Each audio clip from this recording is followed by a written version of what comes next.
How many discounts does USAA Auto Insurance offer? Too many to say here. Multi-vehicle discount, safe driver discount, new vehicle discount, storage discount, legacy. How many discounts will you stack up?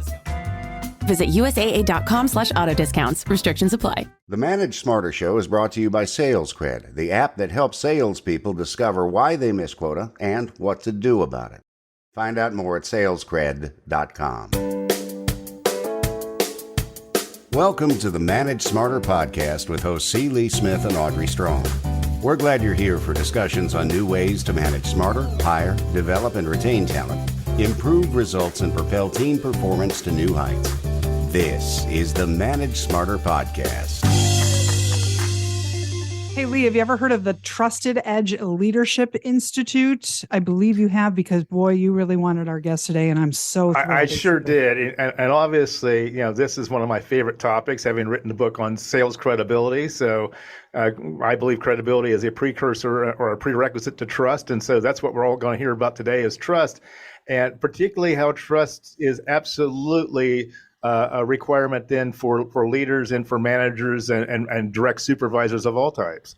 Welcome to Manage Smarter, everyone. Thanks for listening. My name is Audrey Strong. I'm Vice President of Communications here at Sales Fuel. And I'm C. Lee Smith. I am the founder and CEO of Sales Fuel. And so this gentleman not only speaks your jam, I mean, he's just a wonk. David Horsager is the CEO of the Trust Edge Leadership Institute and a global authority on building high trust teams and organizations where people can perform at their best and get measurable results.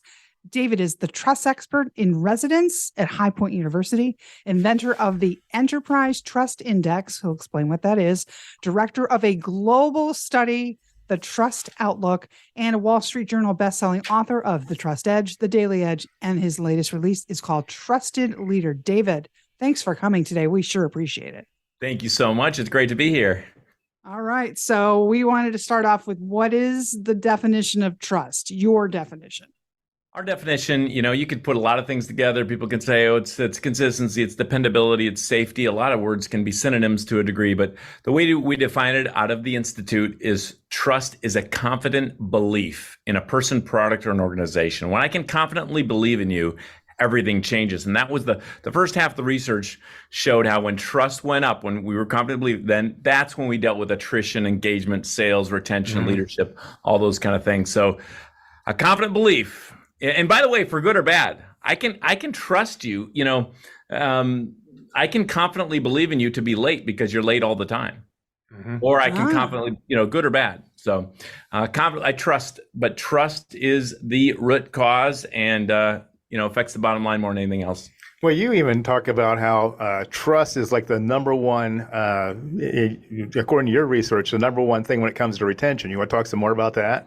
I believe it, and it can, our global study, very significant, piece every year, Trust Outlook, and we found that the core to retention, the core to so many things when you actually get at it. I mean, I argue this: it's never a leadership issue. The reason you follow a leader not is trust. Not a sales issue. The reason people buy has something to do with trust. It's not a innovation issue. When the team trusts each other, they share ideas. It always comes back to that. So, number one reason over the last several years, for example, in first world countries, people want to work for an organization is trusted leadership. And the number one reason people leave an organization, or the number one driver of retention, is increasing trust. Right. And our research, of course, obviously points back to the direct supervisor, the manager, problems with them. But the number one problem is trust. It's either micromanagement, or it's fairness in work assignments, or promises made but not kept. It all really revolves around trust. So I believe the two things are similar there. Absolutely. And what I see to that point a little bit is people say they want to have trust, and they say, well, should I have accountability? I know compassion is a pillar of trust. I see actually no accountability or unhealthy accountability. We do need healthy accountability, compassionate but real, genuine accountability to to have high trust cultures. So you probably work with all different types of organizations. I mean, what is under the reasonable person test? What is a reasonable or average length of time it takes a leader to build trust? I mean, well, in one way, we're working with organizations ongoing, but just to give a little spark to the message here, a lot of your trust is built and lost in a moment. We think it takes a long time to build trust. And in the first book I wrote about how, the sequoia trees, 1,000 years old, whatever, 100, 1,000 feet high and all this, and it takes a long time to build. And yet, if we remember that year, the camper that burned down the sequoias, in a touch of carelessness, you can burn a whole forest down. But as I've looked at it deeper, a whole lot of trust is actually built and lost in a moment. You think of, when is your opportunity the fastest? When is your opportunity to build trust the fastest? People might think it's first interaction, and first interaction is critical, but it's not the fastest. Your fastest opportunity to build trust is in crisis. You got a pandemic, you got some change, you got blockchain whipping the world upside down, you got people ticked off at you, you got people throwing chairs in boardrooms. You have an incredible opportunity to build trust faster than ever before if your customers are mad at you. But it's how you respond. You can also lose it faster than ever in crisis. Mm-hmm. When was George W. Bush the most trusted as president? The week after 9/11. Right. How we respond in crisis matters more than ever as far as speed to trust. But to your earlier point, trust, it can be built fast or lost fast. That's an overarching. As far as our work with organizations, we're in organizations. If you're really trying to, we believe, build a high-performing culture built on trust, then it takes time. Now, we had one massive organization that you all know say they gained 11% market share in 1 year using this work. We had our first, right after my grad work, when we used this in an organization, this is when we knew we had something, a couple decades ago. And this organization said they saved, a small organization, 600 people. They were bleeding attrition, 14 health clinics. And they said they saved $2 to $4 million in attrition costs in 9 months when they started creating a common language of real trust. So now it can take a lot longer. We're dealing with corruption issues in East Africa that have been around for hundreds of years. We're dealing with pro sports teams issues. We're dealing with it depends, but you can actually do something about it. The work of trust, the great thing about it is it's the work that actually leads to real change. It's not the cover up. It's not this thing of get rich quick. It's the real work that actually can drive something. Even if it drives it slowly, it's driving the real. So you mentioned the pandemic, and during the pandemic, we've all been forced into work from home, and now it's like now we have sort of like a hybrid type of work environment. And you say that the number one thing that helps people succeed in a virtual work environment is the ability to trust your employer.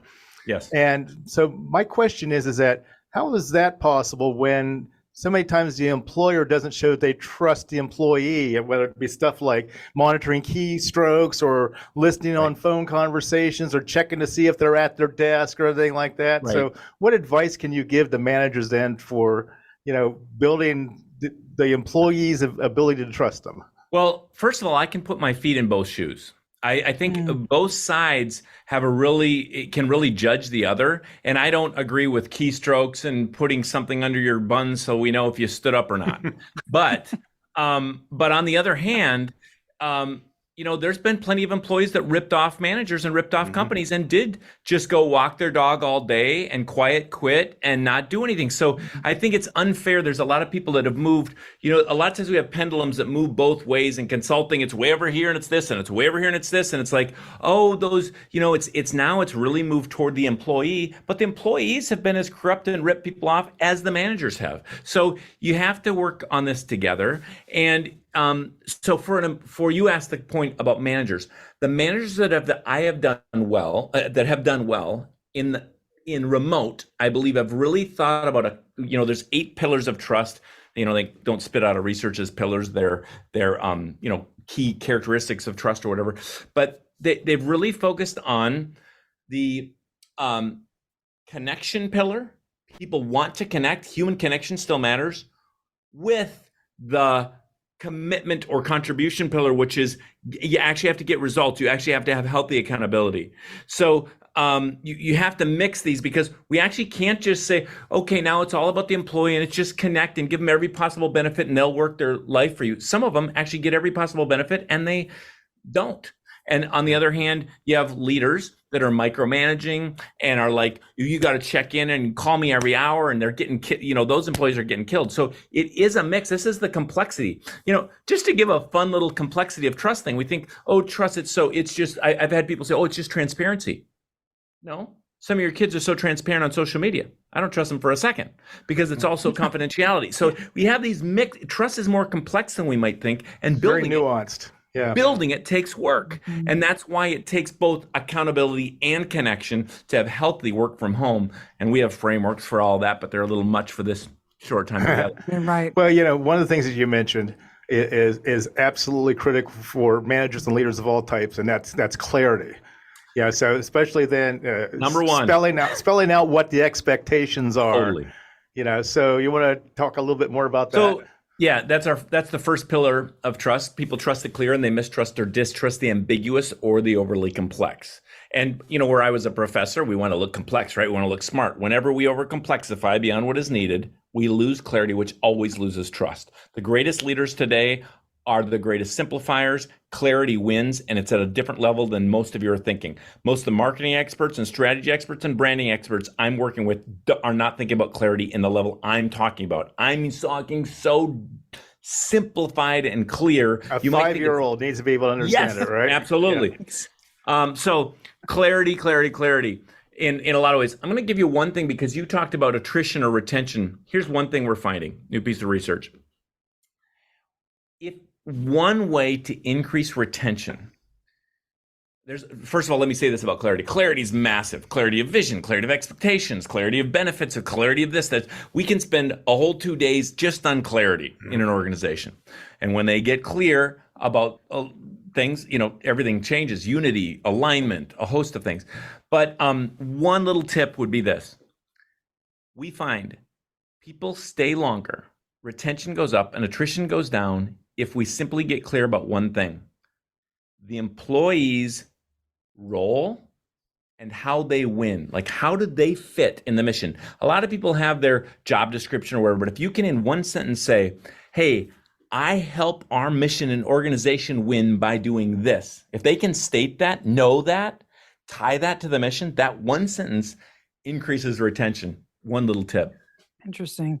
I watched one of your shows on YouTube. It's got a great YouTube channel, everybody. Be sure and look it up. What this concept of radical candor, and it seems a little bit scary to me and maybe off-putting to some people who aren't necessarily wanting to receive messages that way. Can you talk a little bit about the importance of that or the use of it? Well, things often need to be taught to be palatable. Right. So like we have a how process. And here's how it can sound if someone hasn't been taught it. How, like you're killing them. But when we, in our environment, like people understand, get to a how that you can do today or tomorrow. And everybody knows that's what we're doing when we drill down on how, and we don't do it meanly. And we want to keep that number 2 pillar, the compassion pillar there.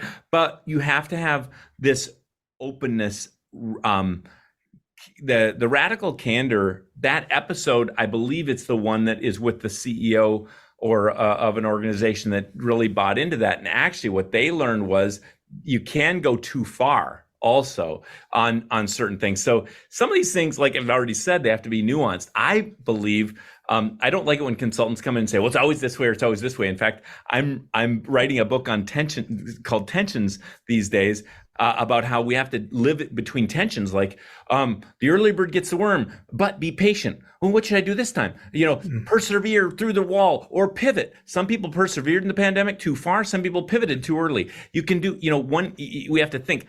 On the other hand, I am absolute about something, and that is trust. It always is absolute truth. Trust always is the key driver to a trend, retention and speeding up sales and all these things. But radical candor, it really just points to this culture where we can really speak truth, hopefully in love, but quickly. And there can be really real value to that when there's trust. If there isn't trust, though, it can be off-putting, unfair. It can be if you don't show empathy first. There's a mix to that. But the bigger problem is many people don't have a safe place for openness and clarity, and it's slowing them down. They don't even know it. So there's the old axiom that if you can't measure it, you can't manage it. So how do you measure trust? Peter Drucker, yeah. So we, back in my grad work, I worked with a couple PhDs and my grad work so we in essence we have 6 ways we measure trust. Six assessment tools we use to measure trust. And we think, I hope without ego, but a whole lot of, work across 6 continents and across industries, we think they're better than many things, certainly than engagement surveys. You don't get engagement with engagement. You have to increase trust to get engagement. So we have everything from an enterprise trust index that measures trust in a whole organization. 82 questions. It's built on my grad work and 30 years of Accenture data and all that, all the way down to a customer assessment, simple 5-question assessment that would compete with a net promoter score. We know you don't get referrals from referrals. You get referrals when you increase trust. So what are the 5 drivers to get referrals? Down to a simple self-assessment, team assessment, and that you can assess teams and then close gaps, and in 90 days see, are we increasing trust, so we're increasing efficiency and productivity. So we have them, most of them, 5 of them are actually on our platform that people can get access to and use if it's that's a getting certified and then using them. As far as how that goes, we certify folks and they can use them in their organization. We have one that is a simple consulting conversational diagnostic that you can just talk through with your leadership team, these 24 questions. And funny enough, you've got all these validated assessments. That one that you just talked through can be as true as anything. Just talking through it with people and saying, where do you feel like we are 1 out of 10? They can often come up exactly the same as the whole valid, go online, do all this stuff. So it's interesting. But we're always measuring against our valid framework of the 8-pillar framework. So trust is built in these 8 ways. And so if people ever see my work, the 8-pillar framework, you'll see me say often, you never have a leadership issue. It's a trust issue. I'll also say, you never have a communication issue. It's communication. No, communication's happening all the time. Clear communication is trusted, clarity pillar. Unclear isn't. Compassion is trusted. Hateful communication isn't. High character is trusted. Dishonest communication isn't trusted. Competent communication is trusted. Incompetent isn't. So when we drive against these 8 and measure against these 8, we're really measuring how trust is built, and we can actually do something about it. That's the fun of it. We can see trust go up. So how do you measure integrity? So we take, as far as integrity, which funny enough, people have argued with me that Hitler had more integrity than Churchill. So it's also in the definition. That's a whole other show right there. Wow. That's right. So I can tell you this. That's why in my first book I define character as a mix of integrity and moral character. Because you could say, well, Hitler, he got up at this certain time. He didn't even drink coffee. He was so absolute. If integrity is simply being the same in thoughts, words, and actions, he probably did have more. But if you combine it with the person that really saved us from the darkest hour of the 20th century, who had some moral character, even though he drank late at night and did other things, he had a moral character. To me, first of all, for the character pillar, you have to put integrity and character together, a certain type, and then you get what you meant. I know. But as far as how do you define that? So depending on the assessment we're using, we've locked into key behaviors that show that pillar, which for us would be the character pillar. So what are the behaviors that show that honesty or You're reading my mind? Yeah. So in our 360 assessment, it's 5 behaviors that drive character. In our self-assessment, we judge 3. In the big enterprise trust index, we're judging the character of our individual leaders and of the organization. So we're just getting to behaviors that ultimately reflect that pillar and the consistency of those. Well, going back to your example, let's never confuse predictability with integrity. Absolutely. Lee, you also had a question. Out of the 8, which one is consistently the most problematic for leaders of the 8? The hardest to achieve? Yeah, I mean, I think there are 2, clarity and consistency. I mean, okay. Clarity is so difficult because this world is changing so fast, and so it's so hard to be clear. I mean, I can tell you, if you're not sharing your company's values at least every 14 days, nobody's living by them, making decisions by them consistently, which is the only reason to have them. So if you're not sharing your vision, because if you're not, you can lose clarity because of a lack of consistency. So that's the first and last pillar, right? Clarity is difficult, but boy, you can do something about clarity and see results in 2 weeks. Character might take longer. Commitment might take longer to see. Clarity is work, clarity of, but I'll give you a little breadth here, very simple, for clarity, how it affects each person. And how, so a leader might not be trusted because they're not clear about the vision. A manager might not be trusted because they're not clear about expectations. A salesperson might not be getting sales even though they're super clear about how cool they are and how long they've been in business. Nobody cares, as you guys know. But they're not clear about the benefits of that product or service to me, so I don't buy. The school teacher might have compassion and character. The kids start to hate the teacher. Why is that? They find out that teacher is unclear about the assignment, so the kids go home frustrated. So in each of those cases, it was a clarity issue. But clarity, it takes work to keep it. And there's so many messages today. This we work on, and we get clear, and you can see so many things happen: alignment, speed, unity, sales. Getting clear about the right thing. But consistency would just be the other one, because, as I said before, if you're late all the time, I'll trust you to be late. You are trusted for whatever you do consistently. You're predictable, right? Exactly. So, yeah. So on commitment, though, it's like don't ask or expect me to be committed if you're not committed. So as the leader or whatever, if you're not committed, it's like I had this big. You'd all know the company. I'm asked to keynote at this big event. I remember it was at Disney. 5,000 salespeople. This new SVP of sales at this company said, "I read your first book. I love that chapter on commitment. Can you just go tell my team to be my people to be committed to me?" And I'll never forget this, because I thought he was joking, and then I saw he's serious. And this SVP of this massive organization, he got up there in front of those 5,000 people for the first time ever, and I watched him lose his team in 30 seconds with his lack of sincerity, authenticity, and ego. And he was committed to himself. He got up there, his first talk was all about how they need to make it about him. And it was like, you're done. And so yes, commitment breeds commitment. When I don't usually get it without giving it, but when I give commitment to them, things change. One other point on commitment, we have a big process for how you rebuild trust, 10 steps, whatever. But I will say something that can be eye-opening for some people. When people ask me, how do you rebuild trust? It is not the apology. You never rebuild trust on the apology. I'm not saying don't apologize. I'm certainly not saying don't be humble. It's critical for trust, but you don't rebuild trust. You only rebuild trust when you make and keep a new commitment. It's the only way you rebuild it. I have to see you make and keep a new commitment. You might open the door of communication with an apology, absolutely, but you don't rebuild it unless you make and keep a new commitment. We have many people say, well, I apologize. I'm sorry I'm late. No, you're not sorry you're late. You're late every time, even after you say that. So just because we say we're sorry doesn't mean we've rebuilt trust, even though it's worth apologizing. And over I don't a remember the source. protracted length of time, I might add.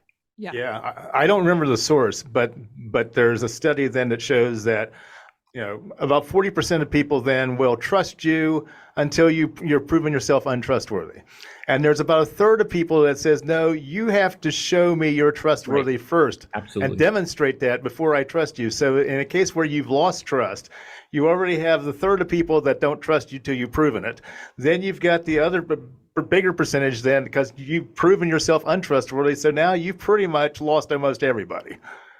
And the way we did that actually study, and in the US side, we asked people, how many of you lead with skepticism? In other words, you have to build trust until you've built it over time, or you lead with trust. In other words, I trust you until you've lost it. The point for leaders under this one, though, is you got to do the same thing either way. You got to build trust every day. Doesn't matter if they're this or this. Some people want to say to me, well, those people, they're so skeptical. I can't. You know what? In many cases, something terrible happened to them before they were 18 years old that wasn't even their fault. And the bottom line is, whether they lead with skepticism or trust, you have to build it every day, and you can. This idea that we either have it or we don't is baloney. Totally. You can build trust every day. It takes work, but it's the most important work you can be about. Well, your website is trustedge.com. Also, davidhorsager.com for the podcast on there. And then your LinkedIn, D. Horsager. This has been great. I mean, what an eye opener. And I love the fact that there's real tangible ROI out of all of this. Thank you so much for having me. Hey, for just a treat to be with you and share this message I'm certainly passionate about. Thanks for listening. If you enjoyed the show, please rate and recommend on iTunes, Overcast, or wherever you get your podcasts. You can also get more great information at salesfuel.com.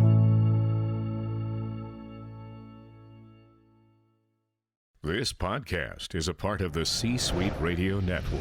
For more top business podcasts, visit c-suiteradio.com.